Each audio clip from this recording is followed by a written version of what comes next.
Discapacidad con todos los sentidos. El programa de los especialistas de la baja visión.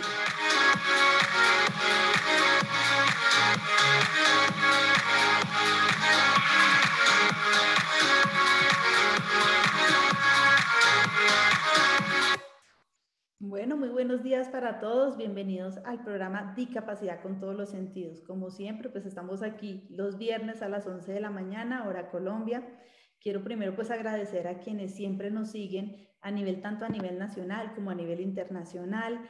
Recuerden que esto es una iniciativa de la Red Nacional en Discapacidad Visual, pues como anfitriona Jenny Sánchez, y la idea de hoy es poder contar con un tema muy interesante fuera de lo clínico, pues que siempre tratamos desde la parte de baja visión, un tema muy pertinente, pues teniendo en cuenta que cuando abordamos ese paciente de baja visión, uno de los grandes retos que tenemos en consulta es la parte de la empatía, la parte de la comunicación. Justamente hoy vamos a tener un invitado que nos va a ayudar a entender un poco, nos va a dar unas pautas y desde la parte antropológica, filosófica, realmente cómo entender ese término desde otro punto, porque pues aunque sabemos que la comunicación y la atención de un paciente es algo fundamental, hay veces en que hay cositas que de pronto uno no tiene en cuenta, ¿sí? Y es bueno como entender un poco el término, ver de alguna manera la importancia de entablar esa comunicación asertiva en el paciente y más en un paciente de baja visión que tiene tantas expectativas, tanto y que de alguna manera debemos motivarlos, ¿cierto? Dentro de la parte de la consulta de baja visión.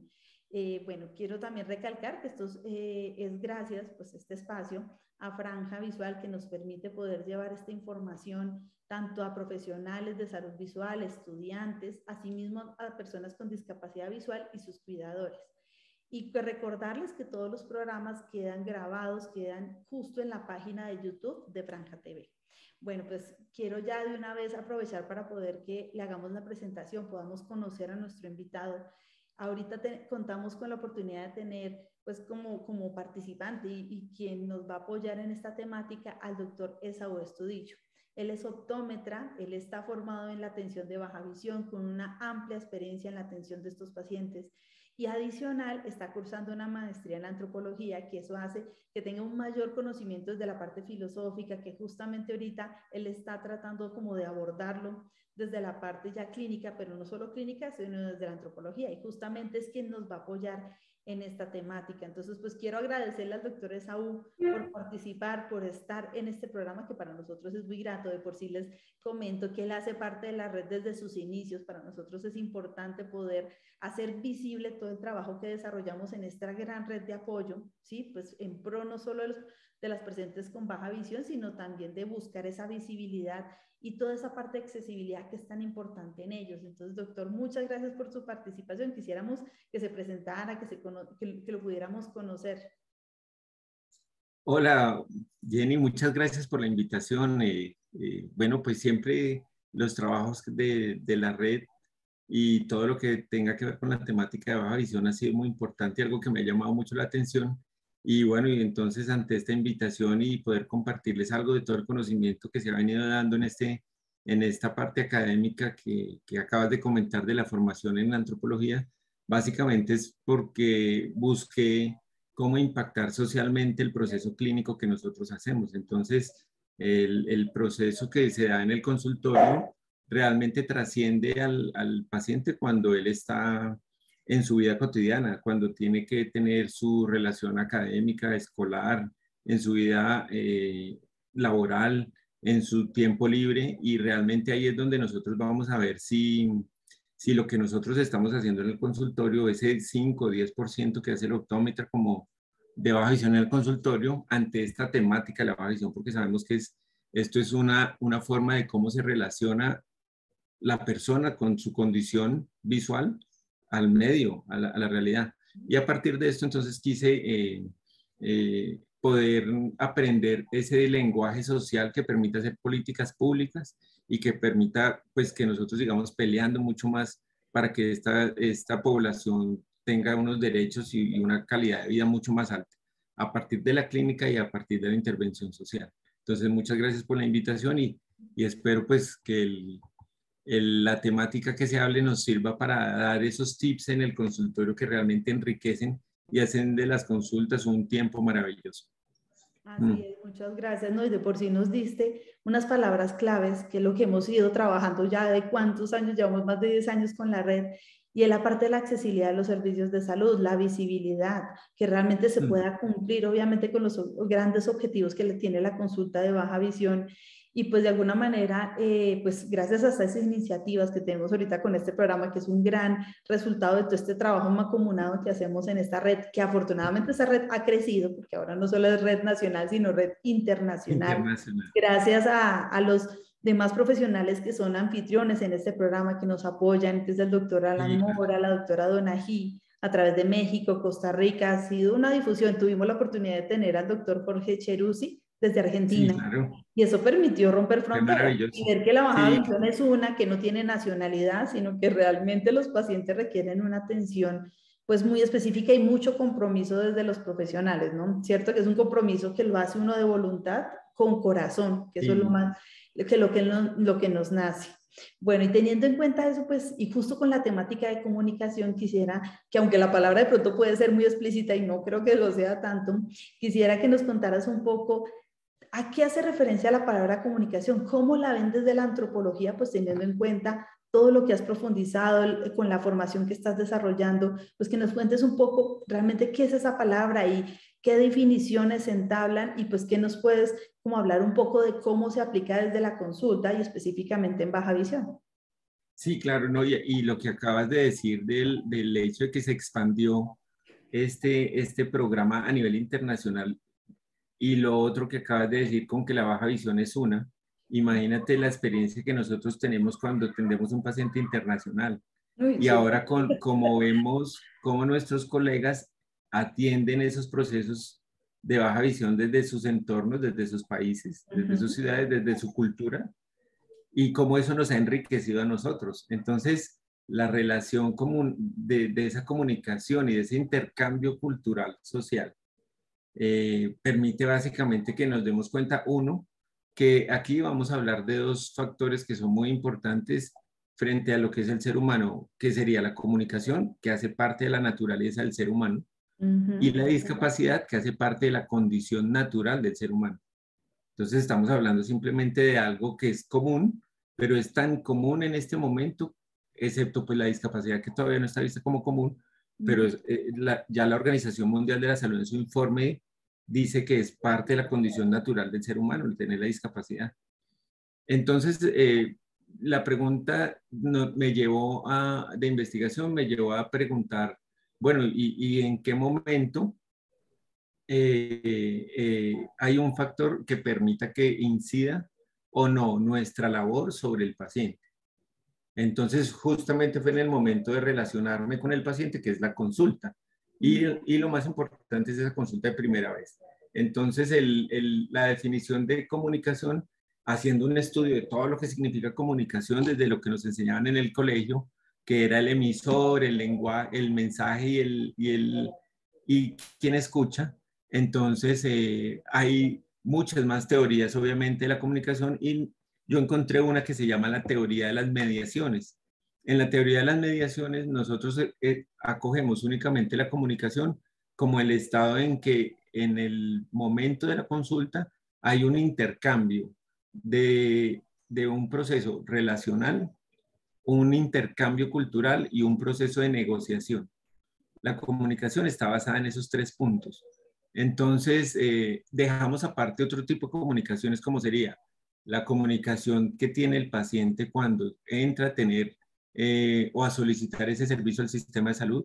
Ahí hay una comunicación. Hay otra comunicación cuando el paciente o el usuario llega a la institución y lo reciben en un consultorio gris, sucio, feo, o en un consultorio bonito, lleno de colores, amable, con una secretaria o un secretario muy pintoso, muy... Sí, entonces hay unos tiempos de comunicación, pero nosotros, o el estudio que yo, digamos, me enfoqué es en el de nosotros como prestadores del servicio Ujú. y en el momento en que el paciente nos dice.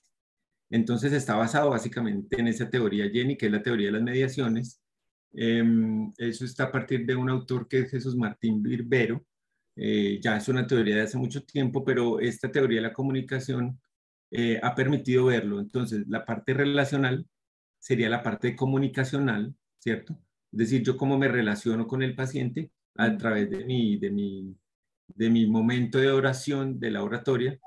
La parte de intercambio, que es la parte cultural, donde cada uno de las dos que intervienen dos o tres, porque puede estar el cuidador en la consulta, y cada uno tiene unas características propias de creencias, de estados de ánimo, de sugerencias, de opiniones sobre mi situación, sobre mi condición, sobre lo que yo defino como enfermedad, como situación, y la parte de negociación, que es cuando nos ponemos de acuerdo en lo que encontramos y tenemos que llegar a algún acuerdo. Usted tiene que usar gafas, usted tiene que usar bastón, usted tiene que empezar un proceso de rehabilitación, o usted está súper bien y lo único que tiene que hacer es inclinar la cabeza. ¿Sí me entiendes? Entonces, en esos tres puntos está basada la teoría de las mediaciones para explicarle o dar una definición de comunicación.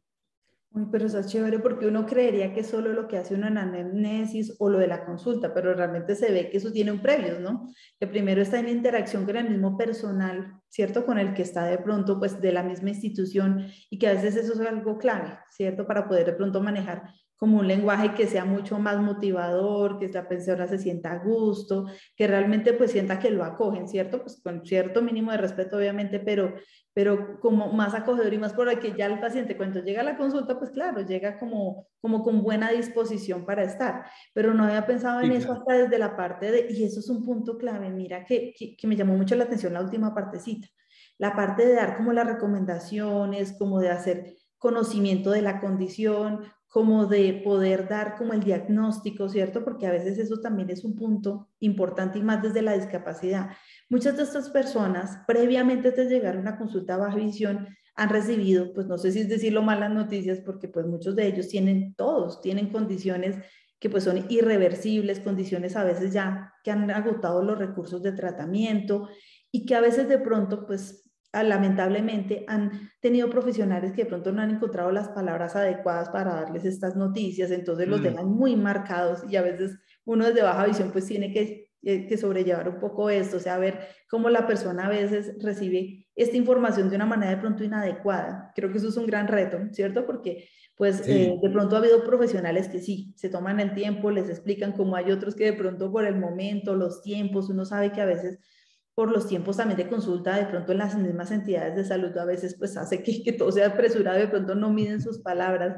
Yo creo que te ha tocado claro. eso, ¿no? Eso es duro y también Sí, uno lo ve de la comunicación, que eso es algo... claro, exactamente. Incluso ese momentum es Mm, importantísimo y por eso fue que, digamos, yo tengo una experiencia, como tú decías, de bastantes años, yo creo que 15, 16, yo no recuerdo, pero la idea es que eso me ha llegado a preguntar es, ¿qué tan efectivos somos nosotros en la consulta?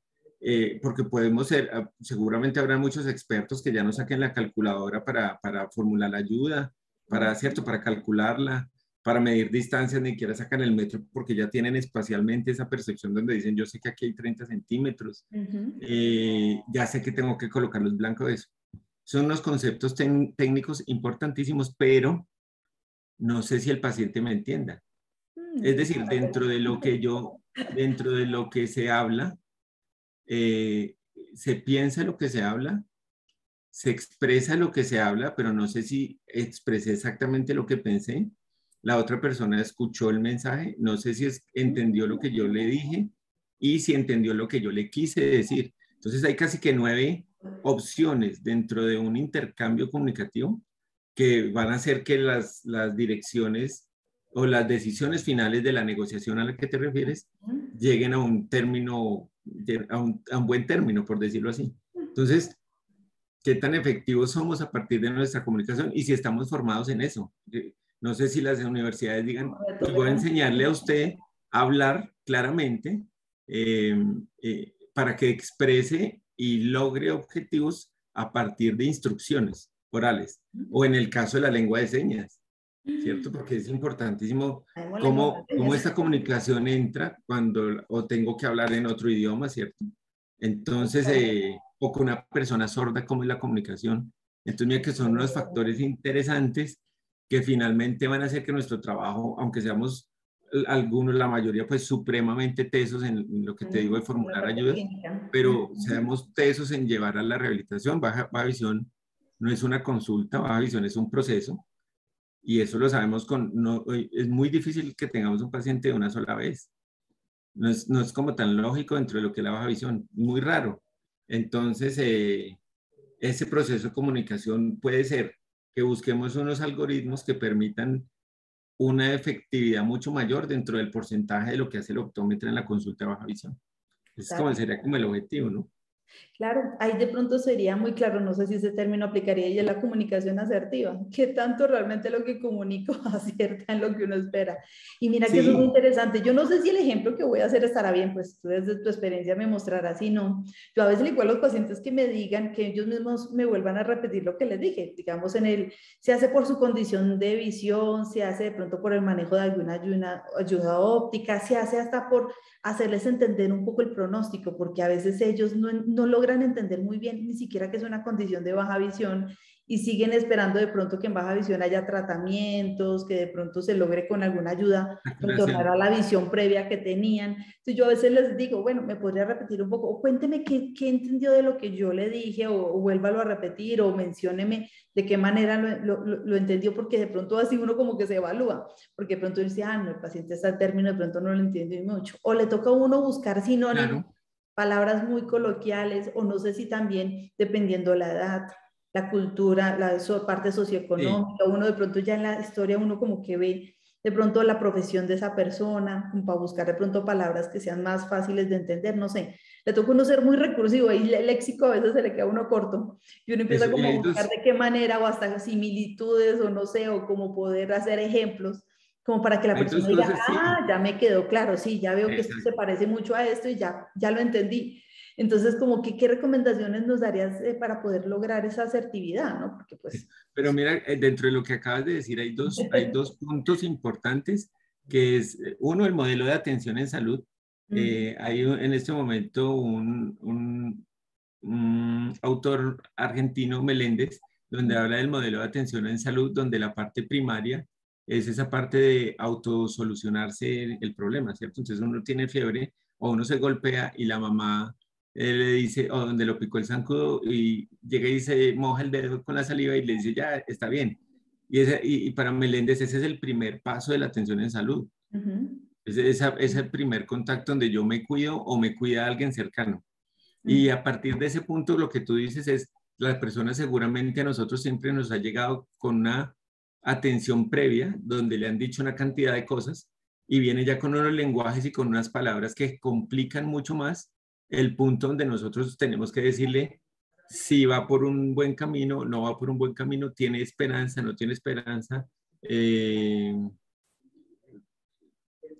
tiene un proceso que puede mejorarle la calidad de vida, o definitivamente dependemos de que usted sea tratado por otro profesional. Nosotros somos un equipo de trabajo.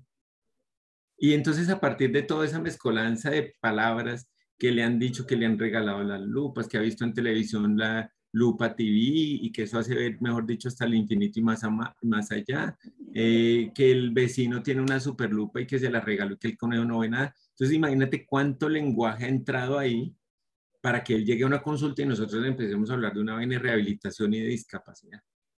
Entonces, el punto y la otra parte que tocaste, la segunda parte, es esa parte cultural.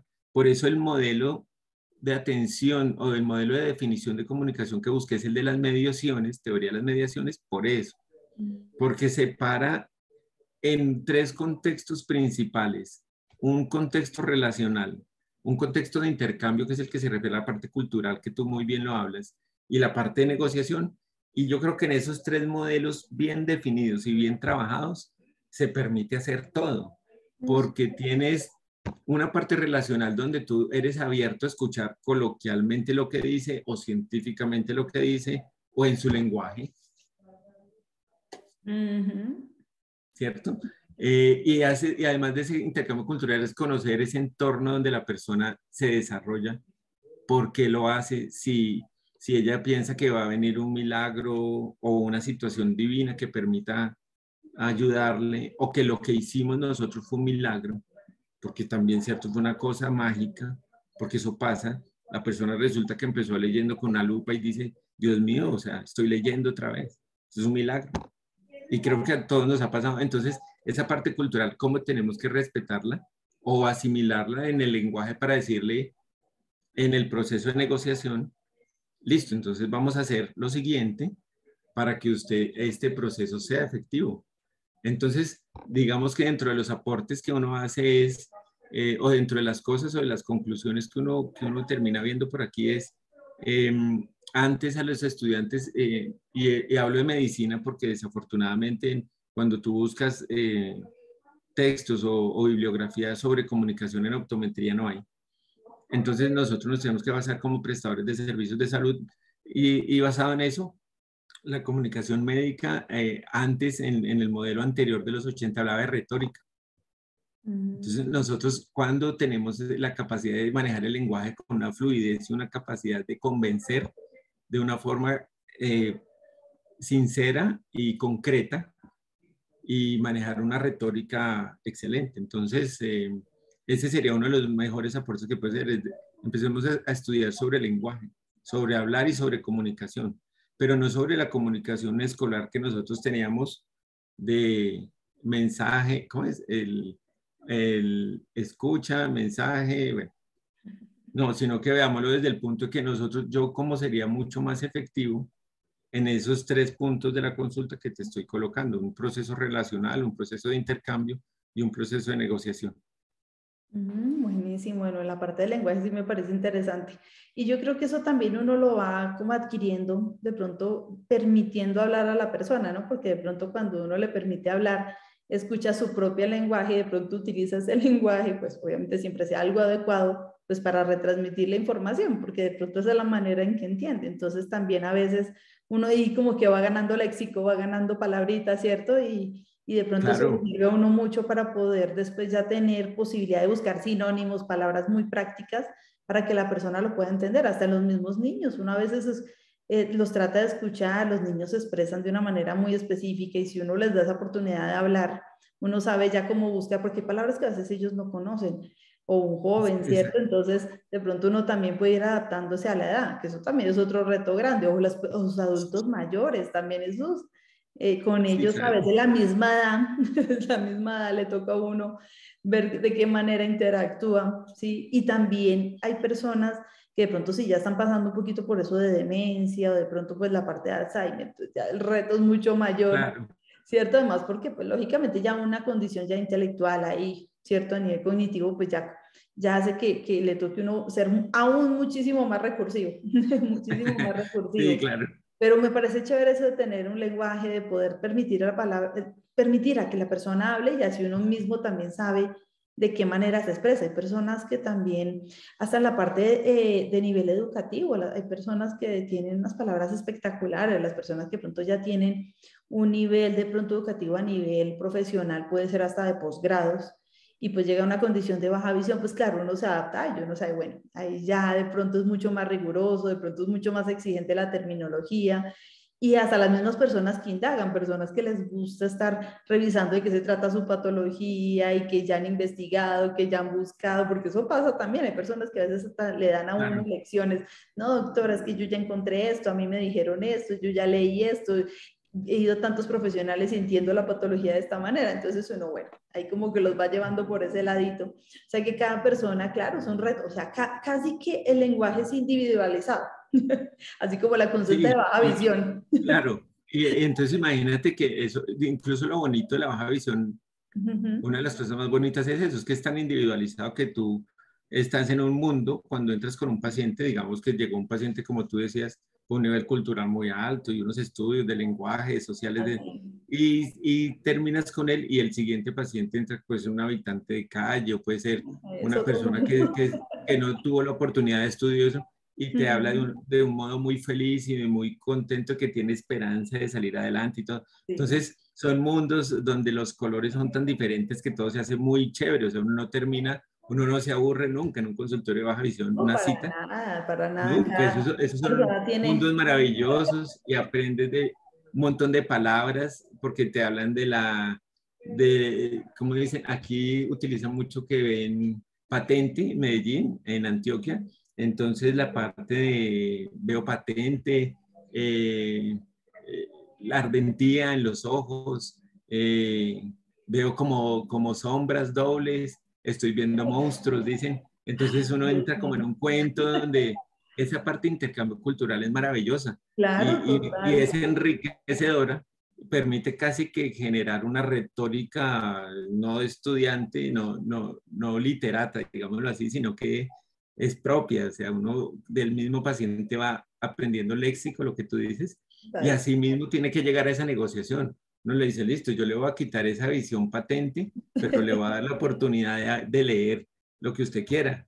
Ah, bueno, listo, listo. Listo, Digo, Dios. yo necesito ver los billetes, yo necesito ver los billetes. Ah, bueno, entonces hablemos de plata, pues, porque en el consultorio sí usted quiere ver billetes. Entonces, muy interesante. Y eso, lograr ese intercambio, esa relación dentro del modelo. Mira que aquí ya estamos colocando casi que el emisor, mensaje y escucha en los 3 puntos de lo que define comunicación, ¿cierto? La teoría de las mediaciones. Y es que yo tengo siempre un proceso relacional. O sea, yo genero una relación y depende de cómo intercambiemos ideas, el lenguaje, voy a generar una relación fuerte. Pero al mismo tiempo tengo que respetar esa parte cultural de intercambio, Mm, ¿cierto? Sabiendo que la persona venga diciendo, no, yo soy muy pitagórico, a mí hábleme de óptica y de divergencias, y yo entiendo que es lo que tengo que hacer. Tú te va a decir, no, yo creo en la parte más católica, entonces a mí dígame que tengo que tener creencias y yo lo hago con fe. Otro, ¿cierto? Entonces cada una de esas cosas, claro. respetar esa parte cultural te enriquece, pero seguramente van a venir después otros con otras teorías mucho más interesantes que también te den un lenguaje abierto para poder expresarte en el mundo de cada uno de ellos, porque ahí es donde se tiene que hacer la intervención. O sea, llegar a que el consultorio, muy bien calcularle todas las ayudas y todas esas cosas, pero para que las use en su vida cotidiana. Ujú. Porque digamos que la pregunta de investigación mostró eso, es decir, el último informe de la salud visual hablaba sobre la cantidad de personas que llegan a rehabilitación visual es del 3%. De las personas que acuden a consulta de baja visión, solamente el 3% llega a rehabilitación. Y por eso se genera una duda y bueno, ¿y nosotros qué estamos haciendo? Nosotros Exacto. sabemos que el optómetra cumple un porcentaje, 5 o 10% de lo que significa el proceso de baja visión, pero Ujú. quienes más influyen en el proceso de baja visión sabemos que es el trabajador social y el psicólogo. Ellos son los que mueven que la persona viva de la forma en que su condición les da. Pero entonces ese pequeño aporte que hacemos nosotros los de salud visual ante esta temática es darle la oportunidad que la persona entienda que ese sentido lo puede utilizar, pero yo tengo que convencerla de algún modo, tengo que Te iba comunicarme a de alguna forma preguntar, que eso sirva. porque entonces, ¿cuál será el problema? Pues viendo ese porcentaje tan bajito, ¿será o que no queda claro realmente cuál es como el beneficio de la rehabilitación? Puede ser que sea eso. O dos, que será que uno no encuentra las palabras para motivar a la persona a regresar, o serán las dos, o qué otros factores hay que uno deba tener en cuenta para que ese porcentaje sea tan bajito, porque pues tan Claro, importante lo que pueden ganar en un proceso de rehabilitación. eso, pues en Colombia los artículos de la doctora María del Pilar y la doctora Marta muestran que por lo menos la capacidad ofertada de servicios de rehabilitación es mínima en Colombia. Aquí hay personas que estén entrenadas en hacer rehabilitación visual, hay muy pocas. Entonces una de las cosas sería esa, un factor. Ujú. Pero si la persona logra acceder a la consulta, yo cómo logro aprovechar ese mínimo porcentaje que hay y convertirlo en algo grande. O sea, una experiencia que nosotros tuvimos, y te cuento rápidamente eso es, nosotros en un hospital aquí de Medellín tuvimos un equipo completo de rehabilitación, o sea, rehabilitador, psicólogo, trabajo social, todo. Ay, Y súper. nos dimos cuenta que a medida que el optómetra que hacía baja visión Ujú. lograba hacer esa relación de enviarlos y que ellos tuvieran la oportunidad de ingresar al servicio, el porcentaje de personas que acudían a rehabilitación era muchísimo. Pero te estoy hablando de un ejemplo y de una experiencia propia en una institución donde teníamos todo. Pero entonces esto, digamos que universalicémoslo. Y sería decir, la doctora Jenny en Bogotá, ¿cómo hace si tienes equipo? La doctora Heidi en Cartagena, la doctora Lucy, la reina de la baja visión en Cali, ¿cierto? Entonces, o los doctores en México, que son maravillosos, se me va el apellido del doctor. O sea, no, es una cosa tremenda donde ellos tengan equipo y logren afianzar esa relación, pero ¿a partir de qué? O sea, ¿será que ellos en el consultorio sí lograron hacer esa línea donde ellos dijeran, ah, bueno, el paciente entendió que de aquí tiene que pasar a este entrenamiento o tiene que pasar primero a este proceso psicológico que le permita admitir su situación y a sacarle provecho? Entonces, definitivamente nosotros estamos siendo un nicho, un núcleo de un poco por ciento. Lo que hace el optómetra es bajo, nosotros hacemos el cálculo de las ayudas, hacemos que el sistema funcional, el sistema visual funcione con lo que sea, lupas, telescopios, listo. Pero que la persona sepa que eso lo tiene que utilizar en su vida cotidiana, convenzámoslo de eso en la consulta. Es una cosa loquísima, dura. Reto grande.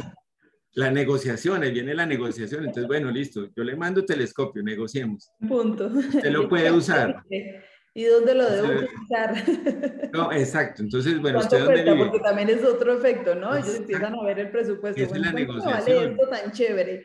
A ver si yo tengo la posibilidad de comprarlo o no, y más, porque eso es una gran limitante, que pues obviamente a través de grandes servicios, pues no. Y esa es la negociación. Aquí me pasó en Medellín un caso muy bonito que yo creo que ya se los había comentado mucho, el del telescopio del chico que vivía en una de las zonas de las comunas de Medellín, y al sacar su telescopio llegaron otros chicos de unas bandas a decirle, ¿usted qué está haciendo? ¿A quién está espiando? Y me tocó mandar un certificado visual a unas organizaciones donde yo qué lenguaje utilizo para que estos tipos... Para que ellos entiendan. Entiendan. Entonces yo decía, venga, esto no es espionaje, esto no es esto no es para generar ruido, esto es porque la persona ve poquito y necesita eso para ver el bendito letrero del bus. Sí, ay Dios, no. Entonces esa carta, ¿cómo la hacía? ¿Con qué lenguaje social? Vea hermano, entonces me tocó, vea hermano, colabórele aquí al pelado porque es que el pelado necesita eso para leer el letrero del bus. Eso no es para estar viendo a los otros, a la otra gente con la que ustedes están allá teniendo lío. Y déjenlo tranquilo que eso no hay problema. No, no lo puede usar. El pelado no lo puede usar. ¿Y qué tan efectivo fue el certificado? ¿Sí quedó claro? ¿Sí logró que...? Por lo menos el chico afortunadamente está vivo, pero definitivamente le da miedo sacarlo en su zona. Pero lo utiliza mucho cuando están en otras áreas urbanas, entonces él ya lo utiliza tranquilamente en el centro de la ciudad o en sus desplazamientos. Como en contextos, pero en la zona donde no es tan fácil poder aplicar pues un dispositivo tan básico, ¿no? Y que lo ven de otra manera. Y el lenguaje es, pero exacto, ¿qué lenguaje? Yo decía, ¿yo cómo les hablo? Yo decía, ¿ustedes cómo se hablan? ¿Y cómo podríamos hacer una carta para que ellos entiendan? Digamos que el estudio incluso... Era imposible. No, eso está por fuera. Pero mira el trabajo que tenemos desde el consultorio. Es decir, esto puede pasarnos con gente del colegio. O sea, el profesor, cuando nosotros dirigimos a profesores, ¿cómo es el lenguaje que le tenemos que hablar a los profesores? A los profesores no podemos hablar de dioptrías, ni de óptica, ni que... No, es de academia, de pedagogía. Entonces, modelos pedagógicos, figuras, altos contrastes, ayuda académica que permita que el niño acceda a la información. Adaptar las actividades, la distancia, la iluminación. Tareas, eso, hablarle de tareas. La ubicación en el salón, que eso es básico. El salón de clase, lo que es el pupitre, ese es el lenguaje que hablar. Ahora, piensen en la recomendación para un oficinista, un ejecutivo. Ahora piensa en la ubicación para alguien que trabaja en la plaza de mercado. Ahora piensa en el lenguaje, eso es un intercambio cultural. Exactamente. Entonces ese nicho y manejar ese lenguaje, esa retórica, así la hagamos propio. O sea, no seamos expertos en lenguaje, pero ir asociando cada uno de estos términos y adaptándolos a lo que nosotros hacemos, que es poner a funcionar el sistema visual. Entonces eso seguramente va a tener un efecto muy bueno. No, la idea es A nivel de tener la realización. disposición para adaptarse. Que lo que tú decías, Sí, cada paciente que llega a consulta es un mundo diferente, un necesidades universo, diferentes, condiciones diferentes, o sea, todo es tan particular lenguaje diferente. y el lenguaje va adaptado a esa condición. O sea, uno tiene que tener la capacidad de ser como un camaleón, readaptarse a cada Exactamente. uno y tener muchas opciones, tener la mejor Sí, disposición. Sí, eso para que eso le toca a uno ser... alguien me decía que definiera en una palabra baja visión y yo digo, ser recursivo, camaleón. recursividad. Sí, Uno le toca ser recursividad. recursivo, o sea, tener Sí, muy para claras que las sea bases, recursivo. muy claras del manejo de un proceso de rehabilitación y de lo que es baja visión, Exacto. pero la recursividad es, bueno, venga, a ver, ¿qué es lo que necesita? Venga, ¿y por qué no hace esto? ¿Y por qué no le pone esto? ¿Y por qué no le cambia Sí, esto? claro. Y listo. Y uno con solo un pequeño cambiecito, la persona ya dice, uy, mire qué chévere, ya pude hacer esto ya lo pude Claro. cambiar, ya pude ser Es autónomo en esta cosa. Y a veces creo que la recursividad es una palabra importantísima dentro de importante en todo ese lo que caso. se maneja en baja visión. Claro, y lo que acabas de decir tan importante es sin salirnos de nuestro objetivo, que es poner a Ah, sí, funcionar el sistema totalmente. visual. O sea, si yo tengo eso como base y yo sé cómo funciona la luz, cómo funciona un lente, cómo funciona un sistema óptico, qué distancia se utiliza, qué tipo de iluminación, qué tipo de... Yo tengo eso base, listo, lo de arriba es ponerle forros, Más va saliendo por ponerle sí solo. colores, exactamente. Ya escoger esa Tal masa cual. y hacer, con la misma masa de pan puedes hacer roscones, almojábanas, ¿cierto? Pan francés, Tal cual, croissant. exactamente. Ay, no me parece Sí, este tema tan chévere y yo creo que nos daría mucho de qué hablar, mucho, mucho de qué hablar. sí, Un tema, y aquí, más porque no solo ni siquiera es de baja visión, esto es para una consulta en general. Uno claro, realmente poder saber adaptarse a las condiciones del paciente, entenderlo, pero también yo creo que eso es lo que hace que un paciente mida si su consulta fue buena o mala. Uno puede hacer como tú sí, dices, ser la persona que realmente sea experta en un tema, que sepa aplicar una especialidad, pero si la persona no entendió lo que se hizo, dirá, bueno, no, más bien busco otro profesional que realmente me diga qué es lo que tengo, porque puede haber hecho la consulta magnífica con los dispositivos a todo dar, realmente puede ser el experto, pero si realmente la persona no entiende y no se siente que le responden a su necesidad, dice, no, mejor busquemos a otra persona. claro. Entonces, creo que eso sí es un punto clave para que realmente uno diga, es una consulta exitosa, Sí, ¿cierto? La claro, persona dijo, llegué al lugar que es, me dieron la solución, entendí lo que tengo que hacer y eso motiva a que la persona vuelva, porque si no la persona vuelve claro. porque realmente uno cumplió con el objetivo y si no, pues ahí es donde uno analiza qué habrá pasado y qué habrá hecho para que de pronto no haya sido tan No clara de vuelvo, toda la información, eso es un punto clave, pero pues ya para ir claro. dando como finalizando el tema que me parece tan pertinente, ¿qué recomendaciones pues nos das tú desde tu profesión, desde tu formación en antropología y desde todo lo que hemos podido hablar hoy, que me ha parecido un tema tan interesante? ¿Qué recomendaciones nos das para que podamos aplicarlo en consulta y poder pues generar muchas estrategias a nivel de comunicación y podamos cumplir realmente con esa comunicación asertiva tan importante? Eh, sí, estaba pensando en que lo que acabas de decir es tan interesante que por eso es que incluso la gente prefiere ir donde el chamán, porque el chamán sí lo escucha y sí lo entiende. Y Sí. no van del médico. Esto es un proceso médico, esto es un proceso de salud, digamos, y precisamente por eso está en el entorno. Yo pienso que, bueno, algunas de las conclusiones a las que ha llegado la pregunta de trabajo y la búsqueda de información está en una de las cosas que tú también decías y es ser recursivo. Hay dos puntos que también tocan la comunicación y es uno aprender a escuchar. El hecho de saber, o sea, no siempre uno tiene que ser el que está hablando, sino que uno tiene que darle tiempos incluso de silencio, porque pues las personas vienen con afectación emocional o las personas quieren expresar mucho más cosas, que eso les dañó el matrimonio, que por eso se tiraron el semestre, ¿cierto? Que por eso están llevados, que por eso se dedicaron al juego, mejor dicho, bueno.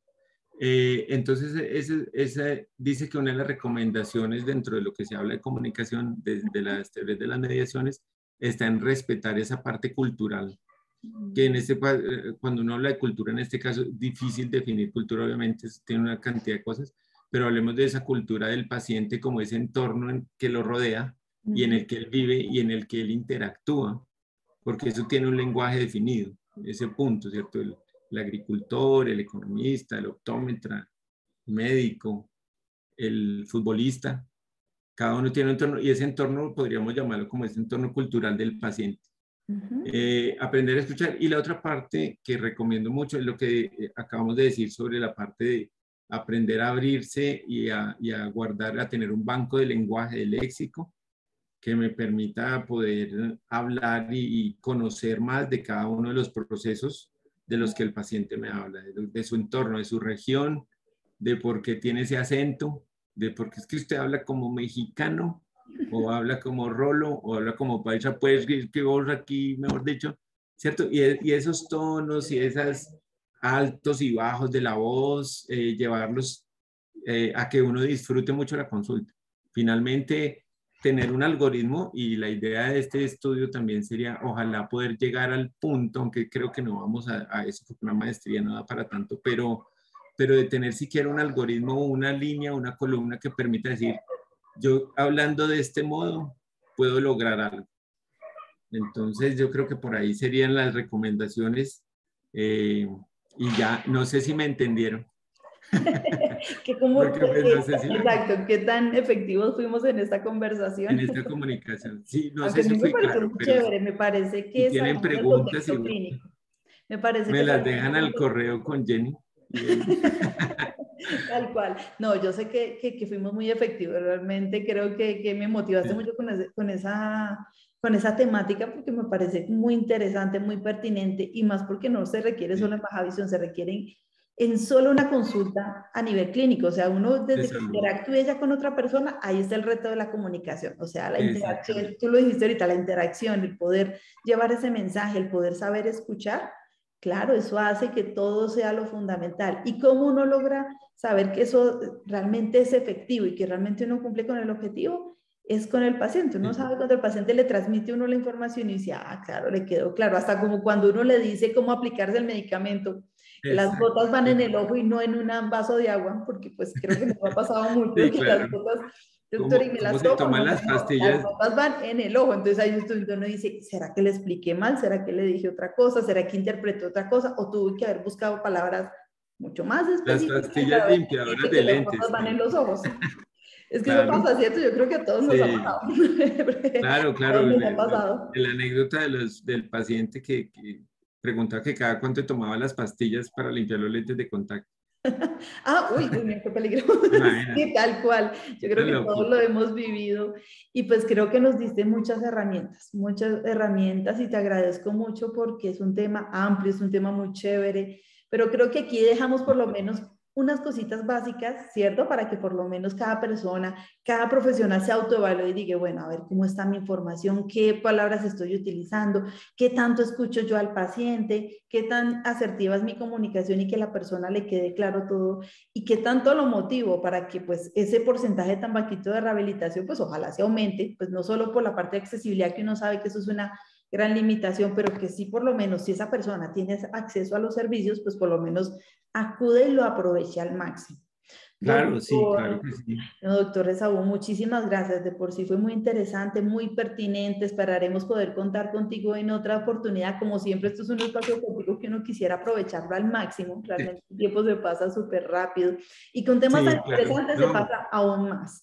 Entonces, pues te quiero agradecer. Claro, con todo gusto. mucho. Gracias a ustedes. Gracias por la invitación, Jenny, y con todo gusto. Cada vez que veo estos programas aprendo muchísimo. Mucha enseñanza a partir de esto.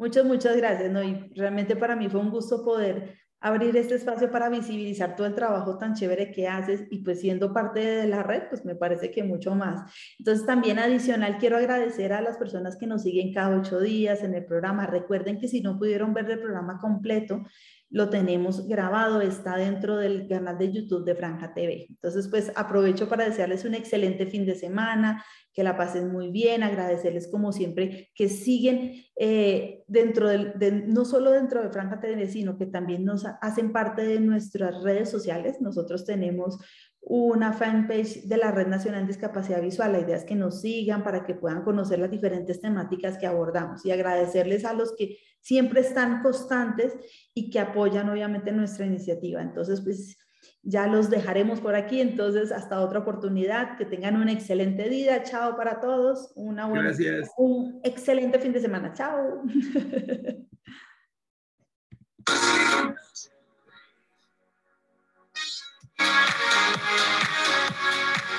Discapacidad con